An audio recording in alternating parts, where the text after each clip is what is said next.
अस्सलामुअलैकुम। Horror stories के एक न्यू एपिसोड के साथ मैं हूं मजहर मलिक।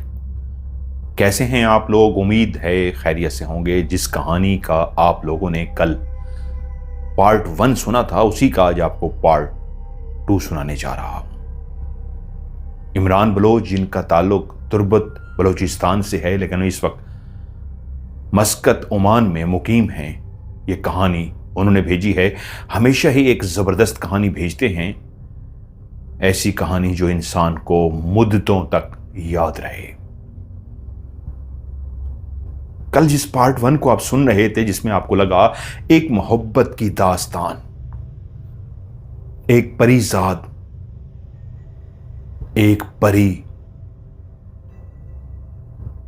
नसीब ने, किस्मत ने कैसे उनको एक दूसरे के सामने लाकर खड़ा कर दिया। और फिर उस कहानी में एक ऐसा मोड़ आया जो कहानी खून में नहीं बदली, खौफ में बदल गई। उस दुनिया के साथ उसका राब्ता हो गया जिनको हम कहते हैं खौफ की दुनिया, जिन्नात की दुनिया, आत्माओं की दुनिया, भूत प्रेत की दुनिया। कल मैंने आपको बताया था कहानी के अंदर कि जब शादी की बात होने लगी थी, फरजाना का बाप अपने उस दोस्त को, जो कंवल का बाप था, मनाकर शहर ले आया और उसके सामने जब इस बात को रखा गया कि ये एक सरदार की फैमिली से बैठे हुए नौजवान जो अपने मां बाप को राजी कर चुके हैं आपकी बेटी के लिए, इस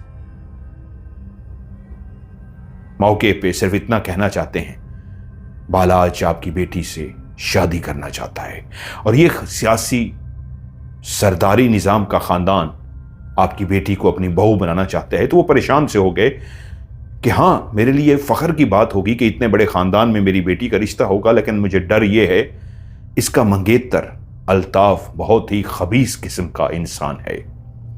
अगर मैंने उसको शादी के लिए इनकार किया तो वो बाप की भी नहीं सुनता, किसी की भी नहीं सुनता। मुझे डर है कि कहीं वो मुझे या मेरी बेटी को नुकसान ना पहुंचा दे। तो बालाज बोला, सरफराज बोला, दोनों बोले, अंकल आप उसकी परेशानी बिल्कुल ना लें, उसकी टेंशन ना लें, हम उसको देख लेंगे, आप बस अल्लाह का नाम लेकर हाँ करें। उन्होंने हाँ कर दी थी। वहीं आस्तीन का एक सांप भी मौजूद था, जो बजाय ड्राइवर तो कमल के बाप का था, लेकिन वो अल्ताफ का कारिंदा था, अल्ताफ के लिए काम करता था। और जिस वक्त वो गाड़ी उस गांव में दाखिल हो रही थी जहां पे कमल अपने बाप का आखिरी दीदार करने के लिए जा रही थी, वहां पे तड़ तड़ तड़ तड़ तड़ की एक आवाज सुनाई दी और उसने ड्राइवर से कहा, ड्राइवर गाड़ी भगा दो। वो जान गई थी जिसने उसके बाप को मारा है वही अल्ताफ रास्ता रोके खड़ा है। तो उस ड्राइवर ने कहा था, भगाओ क्यों?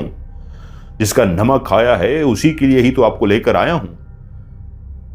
आपके बाप की मुखबरी मैंने ही तो की थी, मैंने ही तो बताया था अल्ताफ साहब को कि आप अपने वादे से मुकर गए हैं, कमल का रिश्ता कहीं और करने जा रहे हैं। और मेरे कहने पे ही तो अल्ताफ साहब ने तुम्हारे बाप को मारा है और उन्हीं के कहने पे ही तो मैं तुम्हें लेकर जा रहा हूं, उन्हीं के हजूर पेश करने, उन्हीं को तुम्हें उनके हवाले करने। और जिस वक्त अल्ताफ उस खूबसूरत, उस परी सी लड़की के सामने खड़ा ये कह रहा था, मेरे रिश्ते को इनकार करने की तुम्हारी जुर्रत कैसे हुई? तुम्हें गरूर है ना अपने इस चेहरे पे? मैं तुम्हारा गरूर मिटा दूंगा अगर तुमने शादी से इनकार किया तो। तभी सामने खड़ी उस नाजुक परी सी लड़की ने बहादुरी से कहा, जिसने मेरे बाप का कत्ल किया है, मैं उस अपने बाप के कातिल से शादी करूंगी नहीं, मैं मरना गवारी करूंगी, लेकिन अपने बाप के कातिल से कभी शादी नहीं करूंगी। ये सुनना था। उसने कहा, तो ठीक है, फिर तैयार हो जा, इसी चेहरे पे तुझे गरूर है ना, आज मैं तेरा चेहरा ऐसे बिगाड़ दूंगा कि दुनिया तेरे चेहरे को देखते ही कानों को हाथ लगाएगी, तौबा तौबा करेगी। और उसने उसके चेहरे पे गोलियां चला दी थी और उसके तीनों कारिंदे जो साथ खड़े थे हाथों में असला लिए, उन्होंने भी उसके चेहरे पे ही गोलियां मारी थी। चारों ने ही बायक्त वक्त उस खूबसूरत से चेहरे को छलनी छलनी कर दिया था। इतनी गोलियां बरसाई थी कि उसकी गर्दन कट कर दूर जा गिरी थी।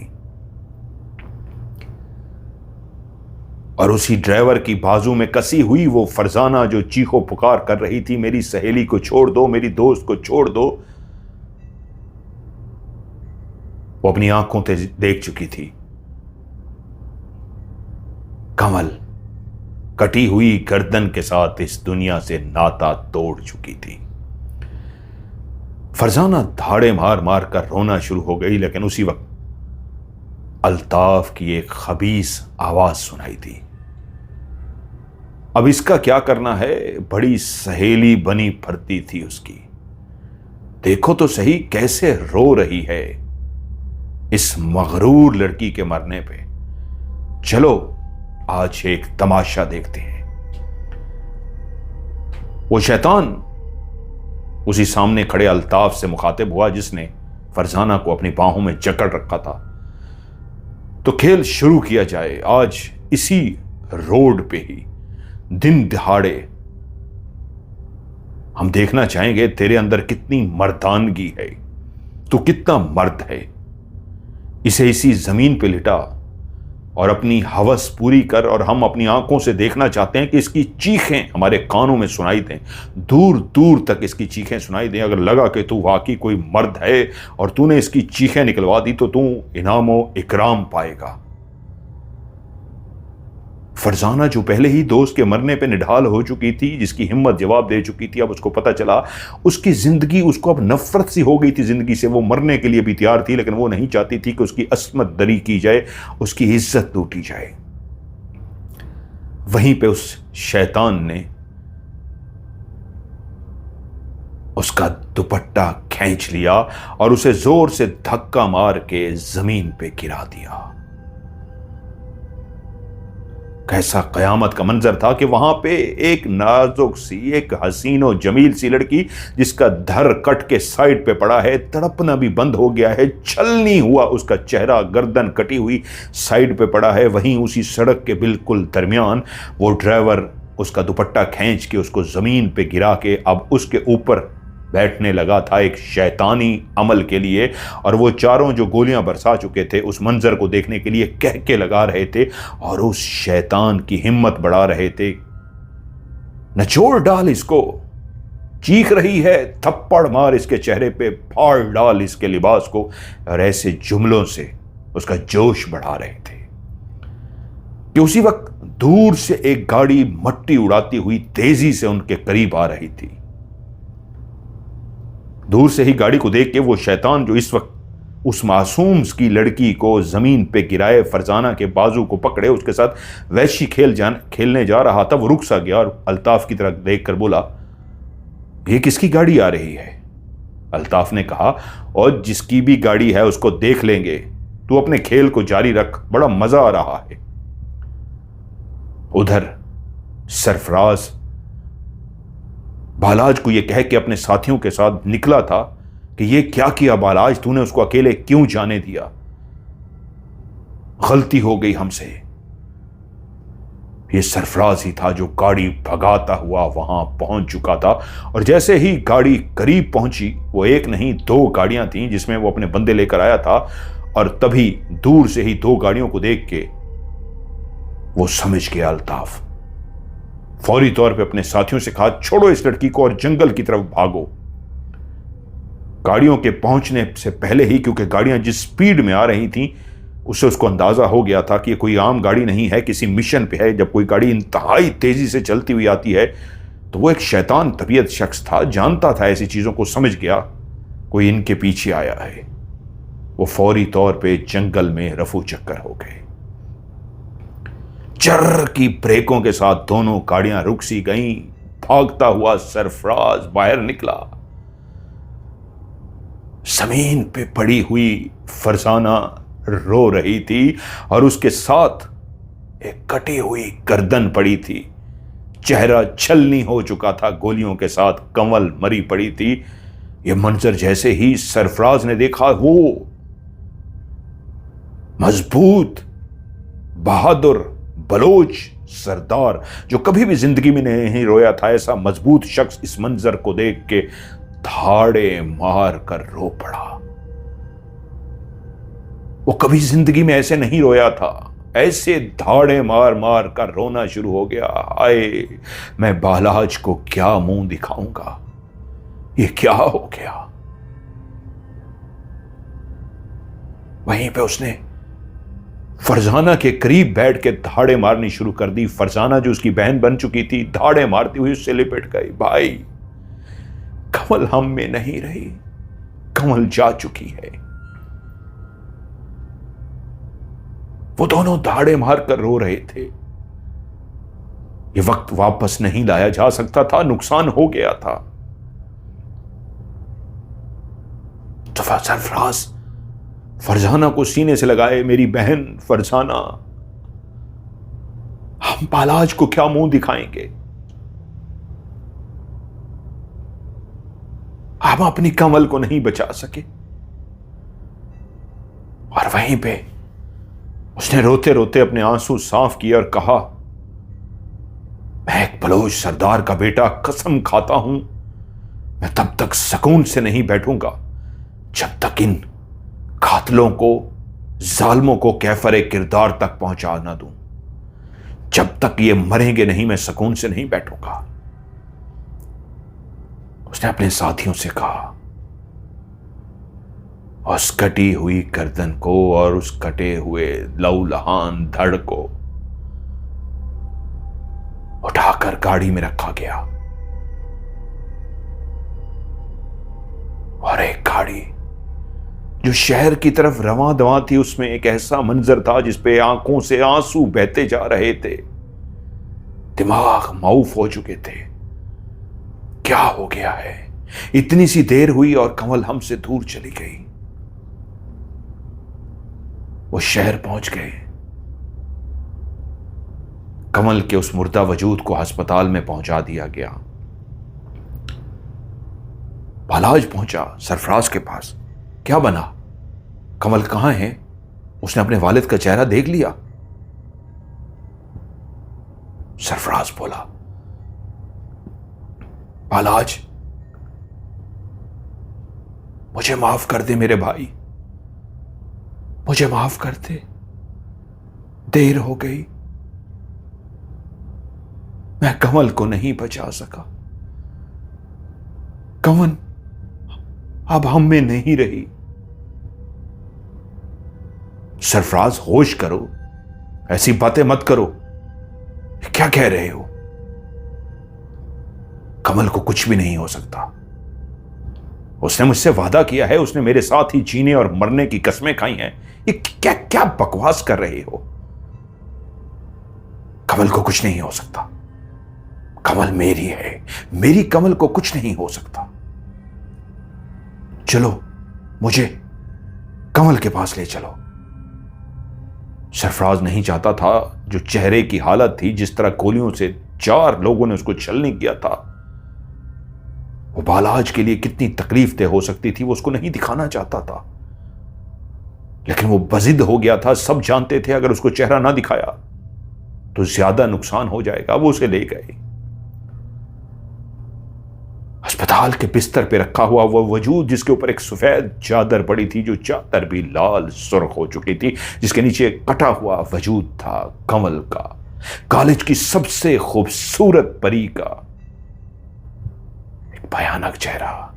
जैसे ही उस चादर को ऊपर से कांपते हाथों के साथ हटाया गया और जैसे ही सामने खड़े बालाज ने अपनी मोहब्बत का चेहरा देखा तो एक चीख मारी, जमीन पे गिरा, गश खाया, बेहोश हो गया। डॉक्टर मुसलसल बालाज को होश में लाने की कोशिश करते रहे। 3 दिन तक उसे होश नहीं आया और पीछे सबने यही फैसला किया, पता नहीं बालाज को कब होश आता है। जाने वालों को ज्यादा अरसा दुनिया में नहीं रखा जाता, सफरे आखिरत पे रवाना कर दिया जाता है। हमें इनकी तदफीन कर देनी चाहिए। यूं उधर बाप की तदफीन हुई थी और इधर कमल की तदफीन कर दी गई। बालाज और सरफराज की फैमिली भी इस तदफीन में शामिल हुई, क्योंकि उनको पता चल चुका था ये बहू जिसको वो तस्लीम कर चुके थे ना सिर्फ मर चुकी थी, बेटा अस्पताल में दाखिल था जो जिंदगी और मौत की कशमकश में था। 3 दिन के बाद बालाज को होश आ गया। डॉक्टर, मां बाप सब खुश हो गए कि वो वापस लौट आया है। उसने आंखें खोलते ही कहा, कमल, कमल कहां है? मेरी कमल कहां है? कमल को लेकर आओ, कमल। और उसके बाद उसने धाड़े मार कर रोना शुरू कर दिया। धाड़े मारते मारते उसी बिस्तर पे उसके होंठों से एक आवाज आई, तू ते मेरी अखियां दी नींद चुराई। रोने वाली गमगीन आवाज में वो कह रहा था, तू ते मेरी अखियां दी नींद चुराई, तू ते मेरे अखियां दी नींद चुराई। वहां खड़ा हर शख्स रो रहा था, डॉक्टर और नर्सें भी रो रहे थे। वो ऐसी दर्दनाक आवाज में धाड़े मार कर रो रहा था और रोते रोते बीच में गुनगुनाता, तू थे मेरे अखियां दी नींद चुराई। अस्पताल से तो उसको डिस्चार्ज कर दिया गया।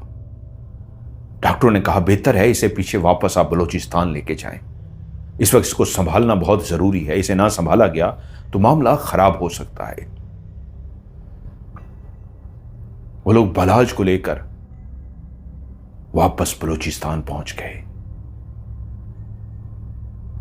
लेकिन बालाज के आंसू थे कि रुकने का नाम ही नहीं लेते थे।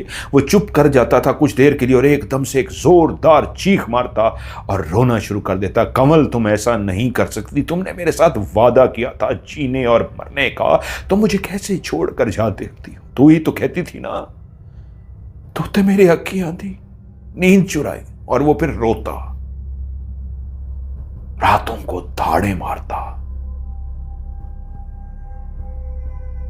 घर वाले जितनी भी कोशिश कर रहे थे, मां बाप, उसकी बहन, कजन, कोई भी उसको उस हालत से निकाल नहीं पा रहा था। उसकी हालत अबतर होती जा रही थी। एक हफ्ता वो वहां पे रहा, तभी उसने कहा मुझे लाहौर जाना है,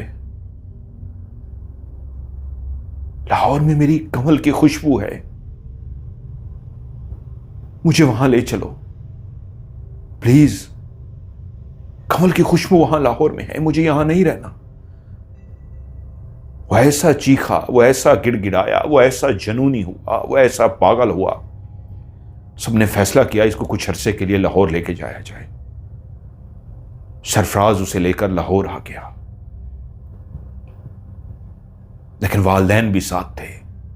लाहौर के बेहतरीन डॉक्टर के पास बालाज को लेकर गए कि डॉक्टर एक वाहिद हस्ती ऐसी होती है जो किसी मेडिसिन के जरिए मरीज को सुकून फराहम कर सके, जो बेसुकून हो चुका था।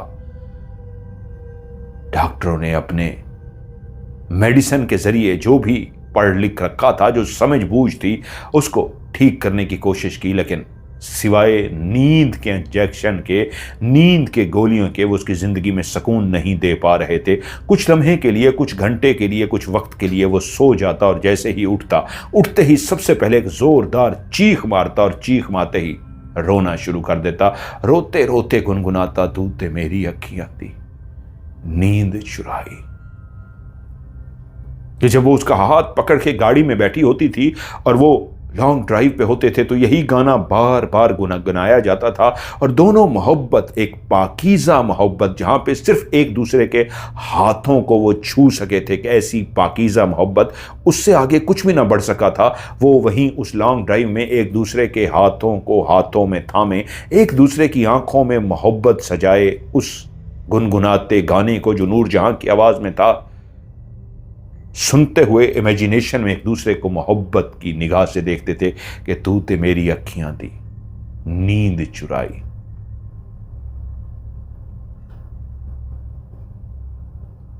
और अब वही गाना ही गुनगुनाते हुए वो धाड़े मार कर रो रहा होता था। जब डॉक्टर अपनी पूरी कोशिश कर चुके और कहीं से भी उसका इलाज ना हुआ, तो वहीं पे फैसला किया गया कि किसी अल्लाह वाले को, किसी पीर फकीर को दिखाया जाए, शायद वो बालाज की जिंदगी में बेहतरी ला सके। और उसके बाद मुख्तलिफ फकीरों के पास, अल्लाह वालों के पास, जिस किसी का भी उनको पता चलता वो बालाज को लेकर जाते, लेकिन हर अमल, हर वजीफा कुछ भी ना काम कर सका। बालाज का कोई भी इलाज ना कर सका, बालाज की जिंदगी से कोई भी बेसकूनी को खत्म ना कर सका। बालाज की वही हालत थी, और हालत भी ऐसी कि दिन ब दिन और खराब होती जा रही थी। कि वहीं पे एक रात बालाज अपने बिस्तर पर सोया। उसके दरवाजे को लॉक नहीं किया जाता था, लेकिन जब सुबह हुई उसके कमरे को देखा गया तो उसका कमरा खाली था। उसे घर में ढूंढा गया, वो घर में नहीं था, जिसे अपना कोई होश नहीं था। वो अपने से बेगाना हो चुका था, जो दीवाना हो चुका था, वो अब घर में नहीं था। उसे बाहर ढूंढा गया, इर्द गिर्द ढूंढा गया, लोगों से पूछा गया, बालाज का कोई पता नहीं था। यहां तक कि सब मुलाजमों को दौड़ाया गया, हर तरफ ढूंढा गया, लेकिन बालाज का कोई पता नहीं था। पहला दिन गुजर गया, दूसरा दिन भी बालाज को तलाश करते करते गुजर गया, तीसरा दिन भी बालाज को ढूंढते ढूंढते गुजर गया, यहां तक एक हफ्ता गुजर गया, बालाज का कोई पता नहीं था। और फिर बालाज ऐसा गुम हुआ कि 1 महीने तक बालाज का कोई पता नहीं था। जहां सरफराज बालाज को ढूंढने में मसरूफ था, वहीं पे ही वो मुसलसल अपने उस वादे को निभाने में भी लगा हुआ था जो उसने कसम खाई थी कि जब तक मैं कमल बहन के कातलों से बदला नहीं ले लेता, मैं सुकून से नहीं बैठूंगा, जो जंगल में छुपे हुए थे। और फिर आखिरकार वो कामयाब हो गए। अल्ताफ और ड्राइवर जो कमल और फरजाना को लेकर गया था, इन दोनों को छोड़ के बाकी 3 लोग जिन्होंने अल्ताफ के साथ खड़े होकर गोलियां बरसाई थी, वो एक जगह पे छुपे हुए थे कि उनको पता चल गया। उन्होंने अपने बंदे भेज के उनका काम वहीं पे तमाम करा दिया। पुलिस जानते थे कि पुलिस को इन्वॉल्व किया गया तो वो छूट जाएंगे, रिश्वत दे के निकल जाएंगे, और कितने लंबे केस चलेंगे। ये एक इज्जत और गैरत का मामला था। उन्होंने उन तीनों को वहीं पे मौके पे ही इंसाफ फराहम कर दिया। अब तलाश थी अल्ताफ की और उसके साथ उस ड्राइवर की जिसने मुखबरी की थी, जो कमल और फरजाना को लेकर गया था। अभी तक वो दोनों छुपे हुए थे और इधर 1 महीना गुजर चुका था, बालाज का कोई पता नहीं था। दूसरा महीना गुजर गया, तीसरा महीना गुजर गया। फरजाना और सरफराज तकरीबन पास पास ही घर थे जहां पे अब वो रह रहे थे, क्योंकि सरफराज ने कह दिया था, बहन फरजाना, तुमने अभी वापस नहीं जाना, क्योंकि हम तुम्हें उसके चुंगल से छुड़ा कर तो ले आए हैं, लेकिन वो शैतान अभी जिंदा है, वो तुम्हें नुकसान पहुंचा सकता है, तुम अभी यहीं रहो। और उसकी भी वो एक किस्म की हिफाजत कर रहे थे। ये कोई तकरीबन तीसरा महीना था। फरजाना की ही एक दोस्त उसे जबरदस्ती लेकर बाहर निकली कि हर वक्त कमरे में रहना इस तरह ठीक नहीं है, तुम्हें भी अपने आप को नॉर्मल करना होगा। फरजाना अपनी दोस्त की मोहब्बत में इस अंदाज में जनूनी हो गई थी कि अभी तक उस वाकये को, जो उसकी आंखों के सामने जिस तरह उसकी दोस्त को कत्ल किया गया था, उसको भुला नहीं पा रही थी। तो वो दोस्त उस बुरे वक्त में उसे जबरदस्ती करके कभी बाहर ले जाती, और उस दिन भी वो उसे जबरदस्ती बाहर कॉफी शॉप पर लेकर गई। ड्राइवर गाड़ी चला रहा था, फरजाना और सहेली उसकी पीछे बैठे थे। गाड़ी एक शहर की बड़ी कॉफी शॉप के बाहर जाकर रुकी। वो दोनों नीचे उतरी। जहां पे गाड़ी पार्क हुई थी उसके बिल्कुल साथ ही एक फुटपाथ था। उस फुटपाथ पे एक मैला कुचेला सा एक फकीर, जिसके बाल, जिसकी दाढ़ी, जिसका चेहरा, जिसके हाथ मट्टी से ऐसे भरे हुए थे जैसे वो कई महीनों से नहाया ना हो, मट्टी मट्टी हो चुका हो। उसका लिबास तो नजर ही नहीं आ रहा था कि किस रंग का था। वो काला स्याह लिबास सफेद हो चुका था, मट्टी से इतना भर चुका था। वो दोनों उतरी। ये जहन में आया कि कोई फकीर को जो नीचे पड़ा हुआ था शायद कुछ पैसे दें, लेकिन सोच के वो आगे चली गई। कॉफी शॉप में जाके उन्होंने कॉफी ली और कॉफी लेके वो जैसे ही गाड़ी के करीब पहुंची तो फरजाना की कानों में एक आवाज सुनाई दी, तू ते मेरी अखियां थी, नींद चुराई, तू ते मेरी अखियां थी, नींद चुराई।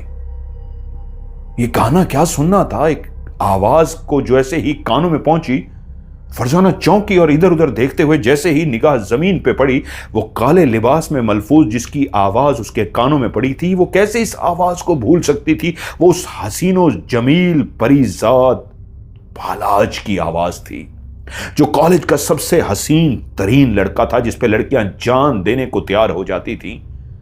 मट्टी मट्टी होके जमीन पे पड़ा था।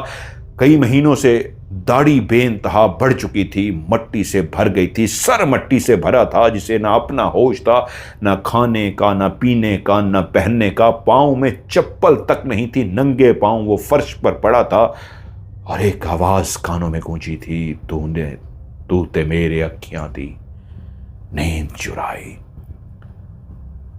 ये सुनना था कि फरजाना के हाथ से वो कॉफी का कप धड़म से नीचे गिर गया और उसने चीख मारी और कहा, बालाज भाई, बालाज भाई।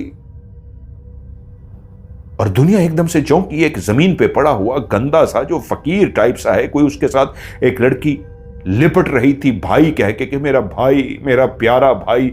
और साथ खड़ी वो सहेली भी अपने आंसुओं पे कंट्रोल न रख सकी, वो रो पड़ी थी ये सोच के ये वही बालाज है, कॉलेज का हसीन और जमील नौजवान जो इस हालत में पड़ा है जमीन पे। ड्राइवर, ड्राइवर जल्दी आओ। ड्राइवर को उन्होंने बुलाया, बालाज को सहारा दिया, उसे उठाकर गाड़ी में बिठाया गया। वो उसे लेकर फौरी तौर पे घर पहुंचे। सरफराज को जैसे इतला दी गई, भागता हुआ सरफराज आया और जैसे उसने सामने बैठे हुए अपने बालाज को देखा, जिसका चेहरा पहचाना ही नहीं जा रहा था। फकीर से भी बढ़ के कोई ऐसा शख्स जो कई महीनों से घर से गायब हो गया था, उसे तो ना खाने का होश था, वो पता नहीं जिंदा कैसे था, किसने कुछ खिलाया था, पिलाया था। उसकी तो दाढ़ी बढ़ी हुई थी, उसके हाथ मैले कुचैले थे, उसका चेहरा मट्टी से भरा हुआ था, बाल उजड़े हुए थे, कपड़े जगह जगह से फट गए थे, काला स्याह लिबास सफेद हो गया था धूल मट्टी से, पांव में चप्पल तक नहीं थे। सरफराज ने जैसे ही अपने भाई को देखा, एक जोरदार चीख मारी और रो पड़ा, मेरा भाई, मुझे माफ कर दे, तेरी इस हालत का जिम्मेदार मैं हूं। काश मैं कंवल को बचा सकता, काश मैं वहां मौजूद होता, कंवल को जाने ही ना देता। अपने भाई से लिपट गया, धाड़े मार के रोता रहा अपने भाई की ऐसी हालत देख के। अपने भाई को बाथरूम लेकर गया, उसने उसे अपने हाथों से नहलाया, धुलाया, साफ किया, उसकी शेव की, उसके बालों में कंघा किया। वो गुमसुम सा, वो चुप सा बालाज बस जब एक तरफ तकना शुरू करता तो उसी दीवार को तकता जाता, छत को देखना शुरू करता तो छत को तकता जाता। वो किसी से कोई बात नहीं करता था, वो तो बस एक जिंदा लाश बन गया था। वो उसे नहला धुला, उसे साफ करके सामने लाके बिठा चुका था, लेकिन वो एक जिंदा लाश से बढ़ के कुछ भी नहीं था। लेकिन कम से कम बालाज मिल तो गया था। और उधर बालाज मिला और उधर एक खबर आई कि अल्ताफ और उसका वो ड्राइवर एक जगह पर मौजूद हैं। फौरी तौर पे उस जगह पे बंदे भेजे गए और पता चला कि उस जगह पे अल्ताफ तो ना मिल सका, लेकिन ड्राइवर पकड़ा गया। उन्होंने कसम खाई थी कि अल्ताफ और ड्राइवर का वही हशर करेंगे जो उन्होंने कंवल का किया था, और ड्राइवर का वही हशर किया गया। उसे गोलियों से इस अंदाज में भून दिया गया, उसे कह के कि जिस तरह तुम लोगों ने कंवल बहन के साथ किया था वैसे ही तुम्हारे साथ किया जाएगा। और उसे खड़े करके इतनी गोलियां मारी गई कि उसकी गर्दन को भी गोलियों से काट दिया गया। अब सिर्फ अल्ताफ की तलाश जारी थी, जो मुसलसल छुपता फिर रहा था। जानता था कि उसका पाला किन लोगों से पड़ा है, वो उसे नहीं छोड़ेंगे। वो समझदार था, इसलिए कभी भी सामने नहीं आ रहा था, मुसलसल अपनी जगह तब्दील करता फिर रहा था। अब फरजाना भी उसे देखने के लिए आ जाती, अपने हाथों से चम्मच के जरिए उसके मुंह में सूप डाला जाता, यखनी डाली जाती। कुछ खाने को तो वो तैयार नहीं था, इस तरह की चीजें उसे दी जा रही थी, उसके साथ बातें कर रहे थे, लेकिन वो गुमसुम सा था, वो बिल्कुल चुप सा था। उन्हीं दिनों सरफराज जो नमाज भी पढ़ता था, एक रात वो कमरे में लेटा था, ये सोचते सोचते कि क्या से क्या हो गया। कितनी खुशियों भरी जिंदगी थी, कमल की और भालाज की शादी होने वाली थी। किसकी नजर लग गई कि सब कुछ खत्म हो गया, कमल चली गई, भालाज भी जिंदा है लेकिन जिंदा लाश। सोचते सोचते वो सो गया और फिर उसने एक ख्वाब देखा। ब्लैक लिबास पहने हुए कमल उसके कमरे के अंदर दाखिल हुई है। जिस कमरे के अंदर वो लेटा है उसी कमरे का दरवाजा खुला है। जैसे ही दरवाजा खुला है, वो अपने बिस्तर पर लेटा हुआ है और देखता है कमल अंदर दाखिल हो रही है। अंदर दाखिल होते ही सामने आकर खड़ी हो गई है और सरफराज से बोली है, सरफराज भाई, मुझे पता है आप अल्ताफ से बदला लेने के लिए बेचैन हैं। मैं पहले ताकतवर नहीं थी, अब मैं ताकतवर हो गई हूं। मैं उससे बदला लूंगी। आप अल्ताफ के बारे में बिल्कुल परेशान ना हो। अल्ताफ अब मेरा शिकार बनेगा। मैं जिस लम्हे की मुंतजिर थी वो लम्हा आने वाला है, बस कुछ दिनों की बात है। फिर मैं खुद आपको बताऊंगी कि वो शैतान अब इस दुनिया में नहीं रहा। बस इतनी कहने आई तू, आप उसकी वजह से परेशान ना होइएगा, उसे मैं अपना शिकार करूंगी। ये कहा और वहीं से कमरे में मुड़ी वो सरफराज ने उसे आवाज भी दी, कमल बहन, लेकिन वो रुकी नहीं, तेजी से चलती हुई बाहर चली गई और एकदम से सरफराज की आंख खुल गई। ये कैसा ख्वाब था, कैसा अजीब व गरीब सा ख्वाब। लेकिन उठा, तहज्जुद की नमाज पढ़ी और उसके बाद जागता रहा, फिर फजर की नमाज पढ़ी।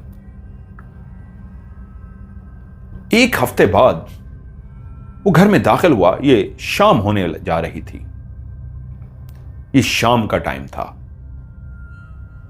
कि वो जैसे ही कमरे में दाखिल हुआ तो ये देखकर हैरान रह गया कि उस घर के अंदर जहां पे सरफराज और बालाज रहते थे, जो बालाज का कमरा था, उसका अब दरवाजा कभी भी बंद नहीं किया जाता था। उसकी हालत ऐसी थी, वो दीवानगी की इसी हालत में था। वो जैसे ही अंदर दाखिल हुआ तो क्या देखता है, एक आवाज उसके कानों में सुनाई दी, सरफराज है? ये तो बालाज की आवाज है। वो दौड़ता हुआ बालाज की तरफ गया तो क्या देखता है, बालाज आज पहली दफा तैयार होकर बैठा है। उसने खुद से आज अपना हुलिया ठीक किया है। अपना फेवरेट कलर ब्लैक शलवार कमीज उसने पहना है। बाल उजड़े हुए नहीं थे, आज उसने बालों में कंघा कर रखा था। फिर से वो पुराना बालाज, हसीनो जमील बालाज लग रहा था। उसको देखते ही वो खुशी के मारे निहाल हो गया। मेरा भाई बालाज, तू लौट आया, तू वापस लौट आया जिंदगी की तरफ। खुशी से दौड़ा, जल्दी से फोन किया, सिस्टर फरजाना जल्दी से आओ। क्या हुआ? अरे भाई, बालाज वापस आ गया है दुनिया में, उसने मेरा नाम पुकारा है, उसको आके तो देखो, तुम्हें अपनी आंखों पे यकीन नहीं आएगा। वो भागती हुई पहुंची और जब वो भी अंदर दाखिल हुई तो देखकर हैरान रह गई। बालाज तैयार होकर बैठा था और उसने फरजाना को देखते ही कहा, फरजाना बहन, आप भी आ गई। उसे अपनी आंखों पे, अपने कानों पे यकीन ना आया कि वो खुद से मुखातिब है और कह रहा है, हां भाई, मैं आ गई हूं, आप ठीक है ना? हां, मैं ठीक हूं। और सरफराज बोला, हां हां, ये ठीक है, देख नहीं रही, खुद ही इन्होंने आज लिबास तब्दील किया, मेरे भाई ने खुद तैयार हुए, सब कुछ खुद किया है।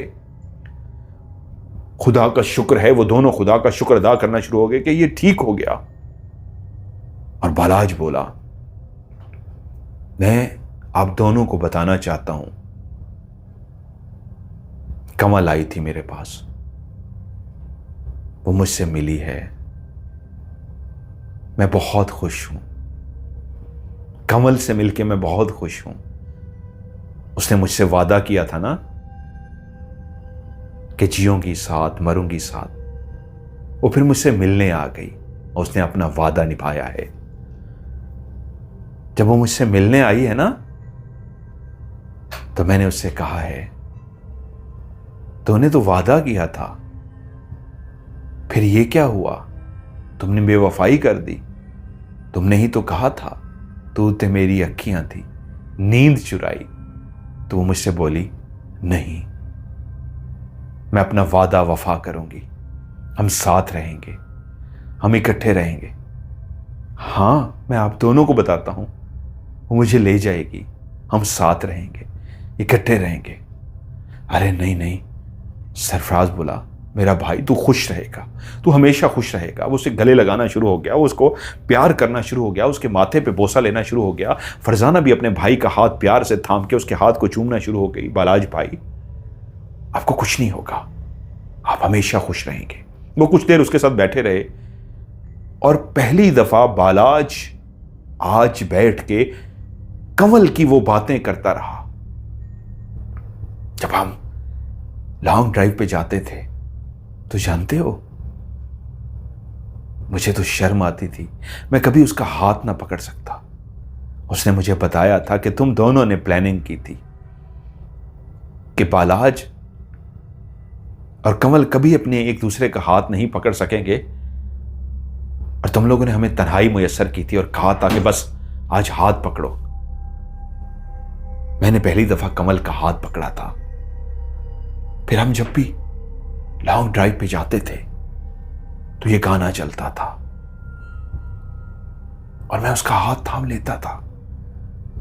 उसके वो नर्म और मुलायम हाथ, वो नाजुक सी उंगलियां मेरे हाथों में होती थी और मुझे ऐसा लगता था पूरी दुनिया मेरे हाथों में है, पूरी दुनिया की खुशियां मेरे हाथों में, मैं दुनिया का खुशनसीब तरीन इंसान हूं।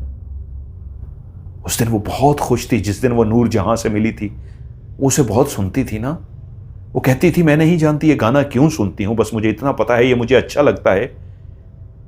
और जब बालाज तुम मेरी जिंदगी में आए तो उस दिन पता चला शायद मैं ये गाना आपके लिए सुनती थी। आज इस गाने से और प्यार हो गया है कि तू तो मेरी अखियां दी, नींद चुराई, आपकी वजह से है। और फिर जब मैडम नूर जहां से मिलने गई थी, वो वापसी पे इतनी खुश थी, वो इतनी खुश थी कि उसकी बहुत बड़ी ख्वाहिश पूरी हो गई थी। वो सोचती थी मैं तो कभी भी नहीं मिल सकती। वो मेरा बार बार शुक्रिया अदा कर रही थी और मैं उसे कह रहा था, अरे पगली, ये तो अभी शुरुआत है, देखना जिंदगी में कितनी खुशियां हैं जो हमें मिलेंगी। हम कितने खुश थे, कोई बात नहीं, लेकिन वो बेवफा नहीं निकली, उसने वादा निभाने को कहा है। उसकी बातें सुनते रहे, उसका हौसला बढ़ाते रहे कि यकीनन जिस कंडीशन से वो निकला है, आहिस्ता आहिस्ता बातें कम से कम करना शुरू हो गया है, हमें इसे हौसला देना है।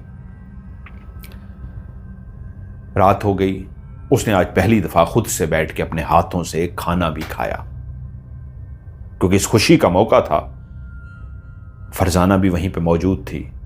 तीनों ने बैठ के, फरजाना ने, सरफराज ने और बालाज ने खाना खाया।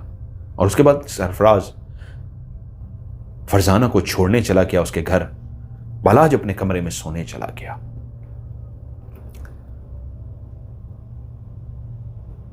रात आधी हो चुकी थी। लाहौर जो कभी भी नहीं सोता, उसके कुछ खास इलाके हैं जहां आप रात को 2 बजे 3 बजे 4 बजे जाएंगे तो ऐसे लगेगा दिन का मंजर है। लेकिन लाहौर की ये सोसाइटी जहां पे उमरा रहते हैं, अमीर कबीर लोग रहते हैं, इस वक्त खामोशी का शिकार थी। हर तरफ खामोशी का राज था और सरफराज भी अपने कमरे में गहरी नींद सोने की कोशिश कर रहा था। लेकिन आज उसे महसूस हो रहा था, पता नहीं क्यों उसे बेचैनी सी महसूस हो रही है। वो जितना भी सोने की कोशिश करता उसे नींद नहीं आ रही थी। वो मुसलसल करवटें बदल रहा था कि एकदम से उसे ऐसे महसूस हुआ जैसे इस कमरे के अंदर कोई मौजूद है। वो हमेशा घुप अंधेरा करके सोता था, रोशनी नहीं जलाता था। आज भी कमरे में घुप अंधेरा था। बेचैनी किस बात की है, नींद क्यों नहीं आ रही, ये सोचते हुए, करवटें बदलते हुए उसे लगा कि मैं उठूं और लाइट जला दूं। वो अपने बिस्तर से उठने ही लगा कि उसी लम्हे उसे महसूस हुआ कमरे में कोई और भी है। वो चौंक सा गया, तभी उसके कानों में एक आवाज सुनाई दी, सरफराज भाई, अस्सलाम वालेकुम। उसे झटका लगा। वो इस आवाज को कैसे भूल सकता था? ये कमल की आवाज थी। वो अपनी बहन की आवाज को कैसे भूलता? कमल, कमल। उसके मुंह से 2 दफा निकला तो बोली, हां सरफराज भाई, मैं ही हूं कमल, लाइट मत जलाइएगा। सिस्टर, तो आप उससे कुछ बोला ना गया, क्योंकि उसी ने तो अपने हाथों से अपनी होने वाली भाभी, अपनी बहन को लहद में, कब्र में उतारा था। वो कैसे भूल सकता था जिसको अपने हाथों से मरे हुए वजूद को कफन पहना के वो कब्र में लिटा चुका है? कैसे वो सामने आ सकती है? लेकिन उसी की आवाज थी, वो कैसे उस आवाज को भूल सकता? और वो कुछ ना बोल पाया तो तभी उसने कहा, सरफराज भाई, मैं आपको बताने आई हूं, आपने जो उस दिन ख्वाब में मुझे देखा था, वो ख्वाब आपको मैंने दिखाया था। वो ख्वाब नहीं, एक हकीकत था। मैं अपने दुश्मन की तलाश में थी। मैंने आपसे कहा था ना ख्वाब में, वो आपका नहीं, अब मेरा दुश्मन है। उसने मेरी मोहब्बत से मुझे जुदा किया है। मैं बदला लेकर रहूंगी, लेकिन मैं उस वक्त कमजोर थी, मैं बदला नहीं ले सकती थी। और तभी मैंने आपको ख्वाब में आके बता दिया था, अब मैं इस काबिल होने जा रही हूं कि मैं अपना बदला ले सकूंगी। और फिर मैं उसके पीछे थी। मैं जानती थी वो कहां है। हर लम्हे वो मेरी आंखों के सामने था, लेकिन मेरा वजूद नहीं था। मेरे पास ताकत नहीं थी कि मैं बदला ले सकूं। आज आपके पास ये बताने के लिए आई हूं, आज रात मेरा बदला पूरा हो गया है। उस शैतान को मैंने मार डाला है, और उसी तरह ही तड़पा तड़पा के मारा है जैसा उसने मेरा हाल किया था। मेरे बस में नहीं था मैं उस शैतान को उससे भी भयानक मौत मारती, लेकिन मैंने उसे उसी तरह ही मार दिया। वो तो मुझे देख ही नहीं पाया। जब मैं उसके सामने थी उसे यकीन ही नहीं आया। खौफ के मारे उसकी हालत खराब हो गई, वो उठ भी ना सका अपनी जगह से, और मेरा सामने पहुंचना ही उसके लिए काफी था। अगर उसकी जगह पे कोई और होता तो मुझे इस हालत में देख के शायद बेहोश हो जाता, उसका दिल फट जाता, वो मर जाता। लेकिन वो ऐसा जालिम था, डरा जरूर, लेकिन उसके बावजूद कि उसके अंदर खौफ सवार हो गया, वो डर गया। जानते हैं, फिर उसने अपने ऊपर काबू पा लिया और अपने पास पड़ी हुई बंदूक को उठाने लगा कि फिर से वो बंदूक को उठाए और फिर से मुझे छलनी कर सके। ये उसकी भूल थी। अब वो मुझे छलनी नहीं कर सकता था। एक ही दफा उसने तो मुझे छलनी कर दिया था, और जब मैंने देखा वो शैतान फिर से उठ के मुझे छलनी करना चाहता है, तो मैंने अपना इंतकाम पूरा कर दिया। फलां जगह के अंदर उसकी लाश पड़ी हुई है, और शायद कल या परसों तक उसकी लाश लोगों को मिल भी जाएगी। मैंने ऐसा बंदोबस्त भी कर दिया है कि लोग खुद ब खुद उसकी लाश तक पहुंच जाएंगे और उसका इबरतनाक अंजाम देखेंगे। बस आज आपको बताने आई हूं, आपकी कसम पूरी हो गई। आपने कसम खाई थी ना अपनी बहन के लिए कि जब तक आप उस शैतान को मारेंगे नहीं, सुकून से नहीं बैठेंगे। आज आपको सिर्फ इतना कहने आई हूं, अब आपको परेशान होने की जरूरत नहीं। आपकी बहन ने अपना बदला ले लिया है। अब मैं चलती हूं। मैं बिल्कुल खुश हूं, मैं पुरसकून हूं और मैं जा रही हूं। अलविदा मेरे भाई, अलविदा। यह कहने के बाद कमरे के अंदर कुछ देर के लिए खामोशी छा गई। सरफराज जो अपनी सांसों को रोके मुस्तकिल बैठा उन बातों को सुन रहा था जिसे यकीन नहीं आ रहा था।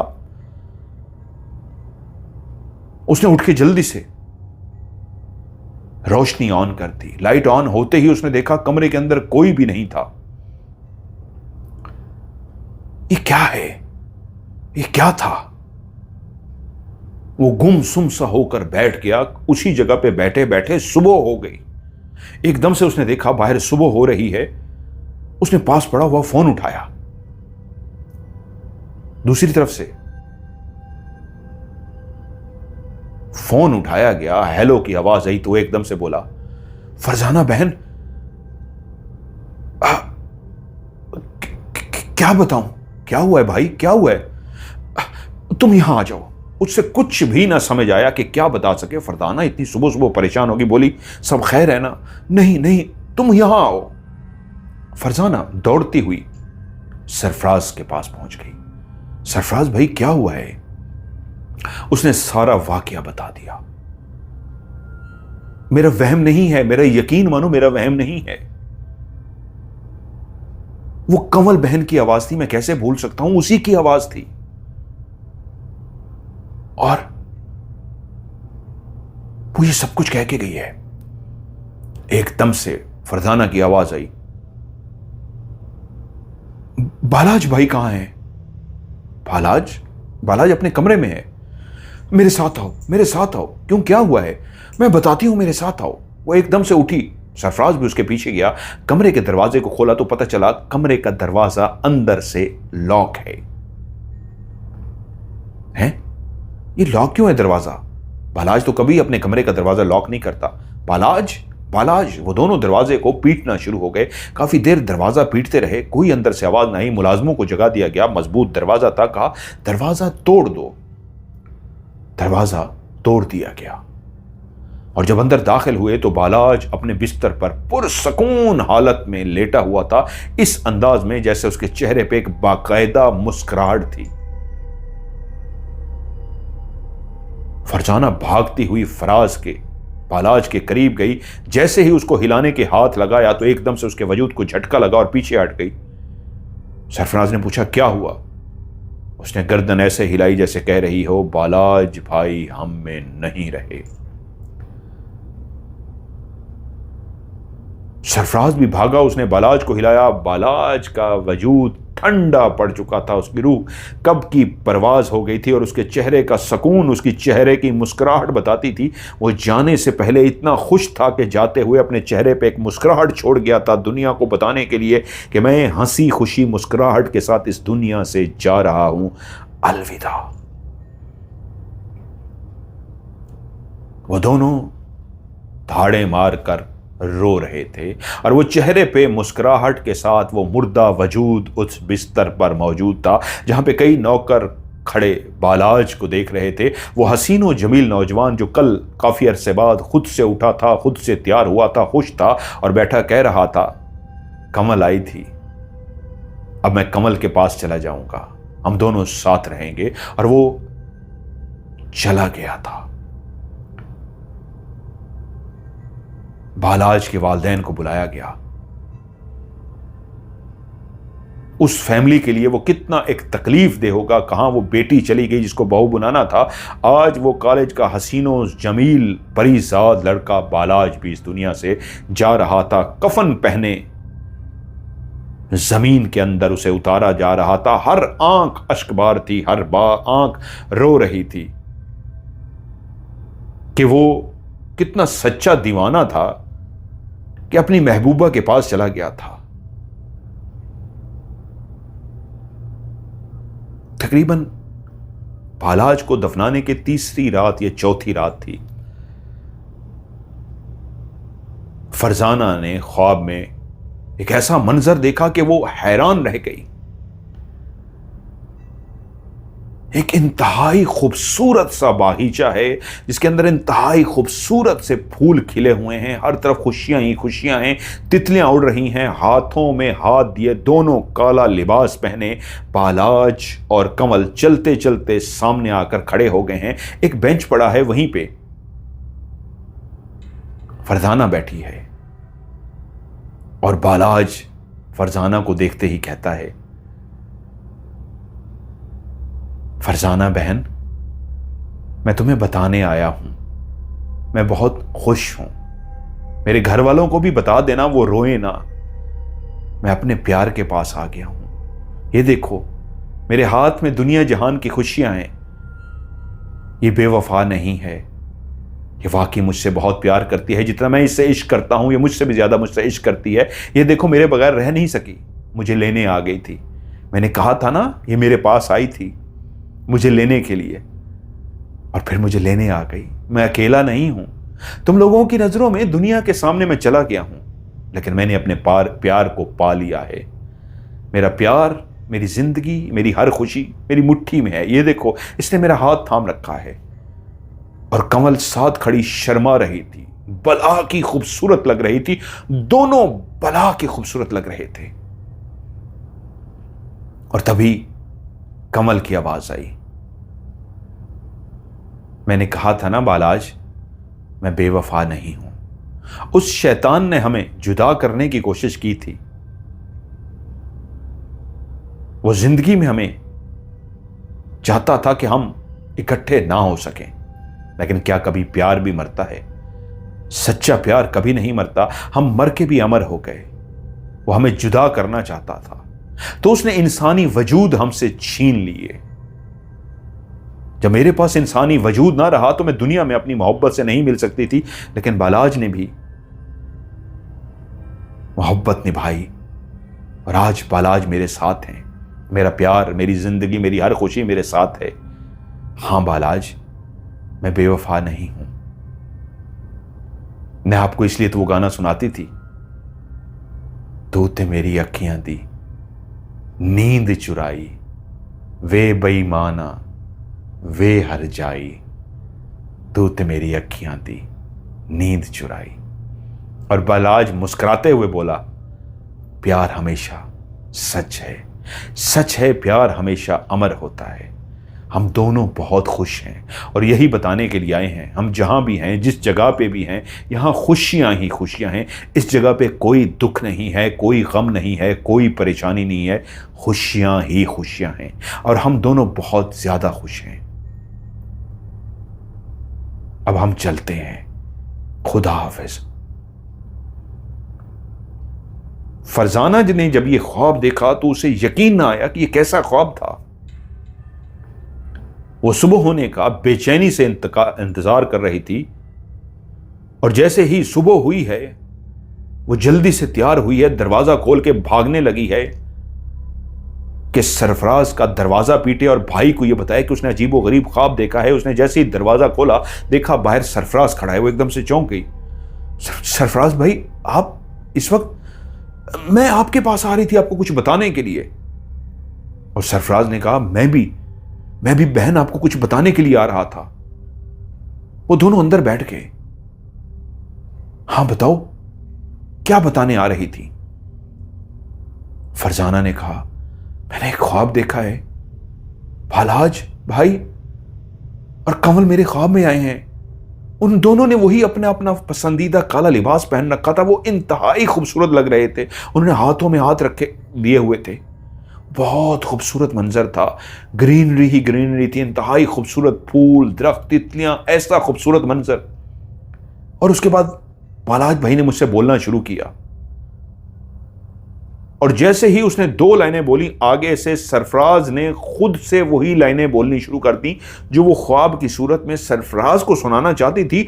अगली लाइनें सरफराज बोलता गया तो एकदम से चौंक गई कि मेरा ख्वाब जो अभी मैंने सरफराज को पूरा सुनाया भी नहीं है, वो कैसे जानता है? उसकी आंखें खुली की खुली रह गई और बोली, आप कैसे जानते हैं?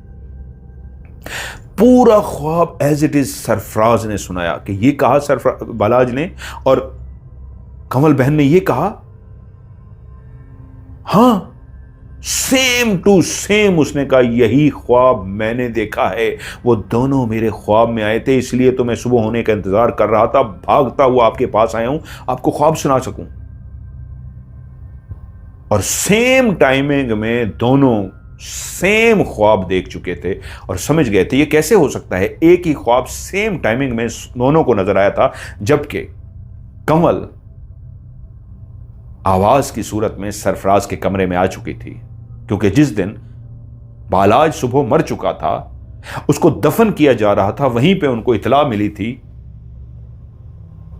कि किसी शख्स ने अल्ताफ को एक जगह पे मरे हुए देखा था और पुलिस को इतला दी थी। और जब पुलिस वहां पे पहुंची थी तो अल्ताफ जमीन पे इस अंदाज में मुर्दा हालत में पड़ा था कि उसकी गर्दन कट कर दूर पड़ी हुई थी, उसका धड़ दूर पड़ा था।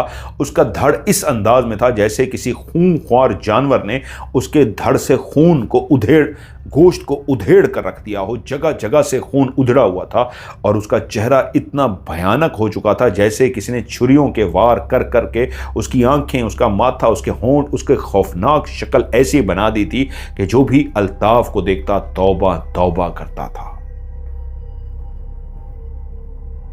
उसकी हालत इतनी खौफनाक थी, उसको पहचानना मुश्किल था, लेकिन उसके घर वालों ने आके उसे पहचान लिया था।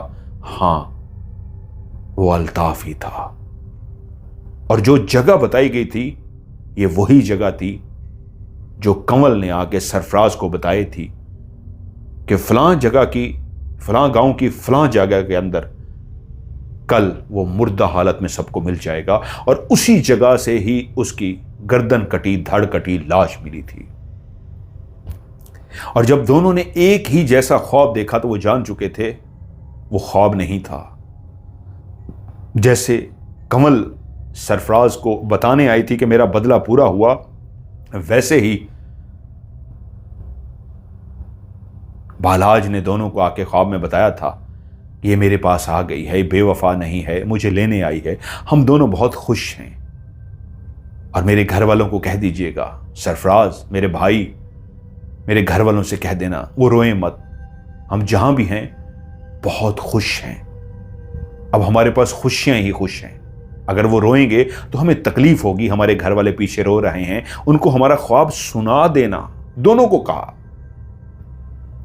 सरफराज को भी सेम ख्वाब था और फरजाना को भी कि घर वालों को ख्वाब सुना देना कि वो रोए ना, हम बहुत खुश हैं।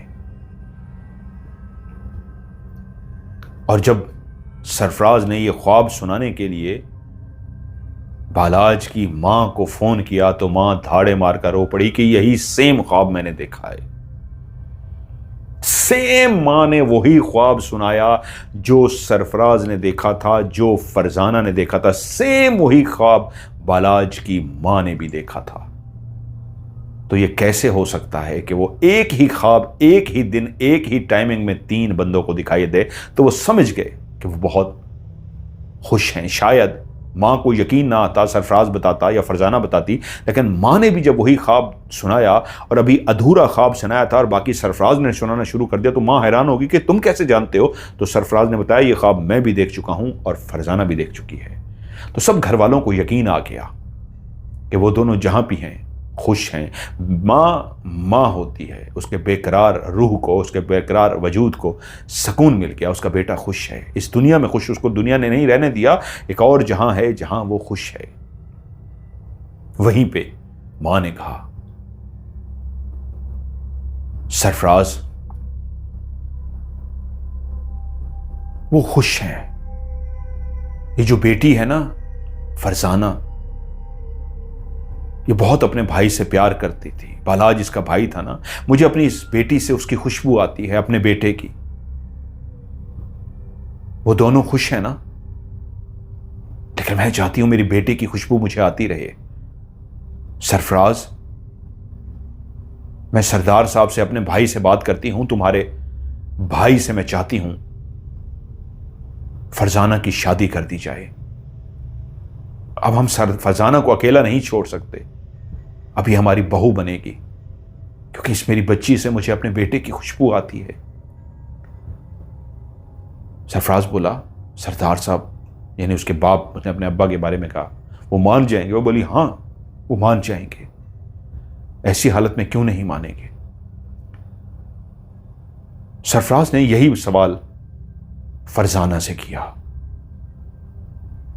कि फरजाना बहन, हम ख्वाहिश रखते हैं कि बालाज की वालदा की यह ख्वाहिश है कि मेरे भाई के साथ तुम्हारा रिश्ता कर दिया जाए, क्योंकि तुम्हें मैंने सर पे हाथ रखा था, तुम मेरी बहन हो, और हम बलोच जिसके सर पे हाथ रख देते हैं उसे दिल से बहन बना लेते हैं, इसलिए आप मेरी भाभी क्या बन सकती हैं।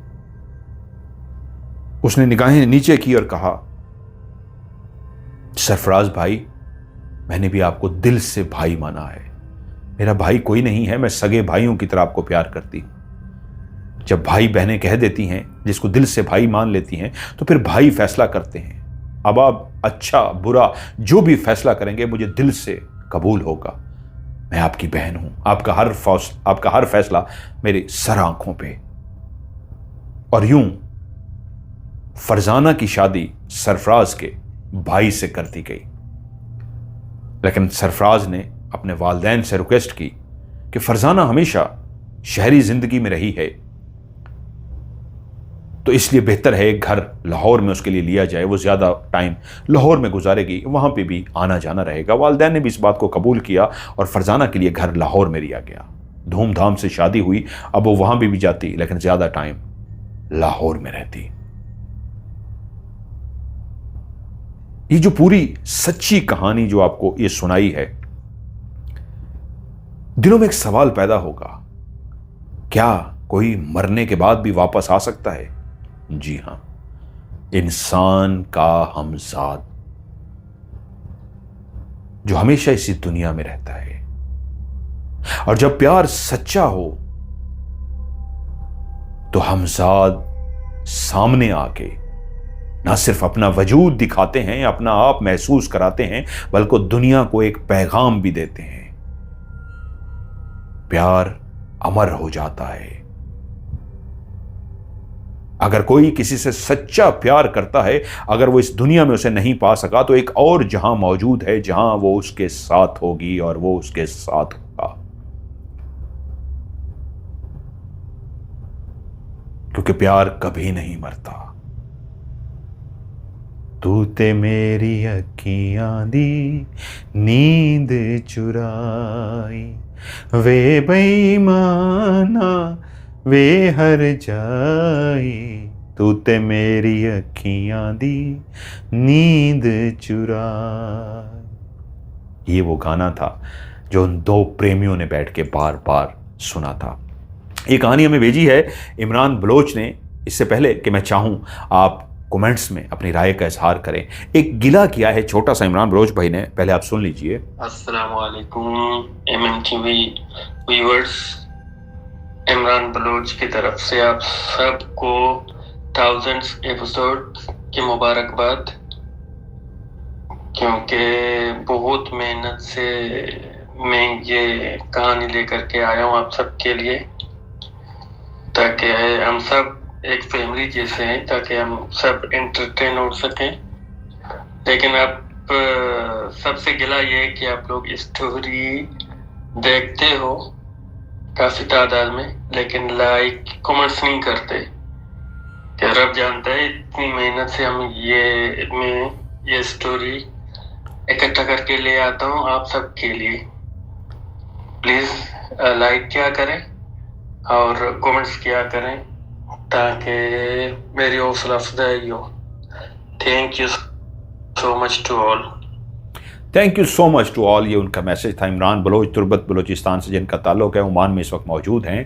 उन्होंने गिला यही किया है। मैं भी अक्सर आपसे कहता हूँ, जब मेहनत करके कोई कहानी आपके लिए लेके आता है तो उसकी क्रेडिट, उसकी खुशी यही होती है, उसको मेहनत का सिला मिल जाता है जब आप लोग कहानी को लाइक करते हैं और नीचे कमेंट्स भी करते हैं कि कहानी आपको कैसी लगी।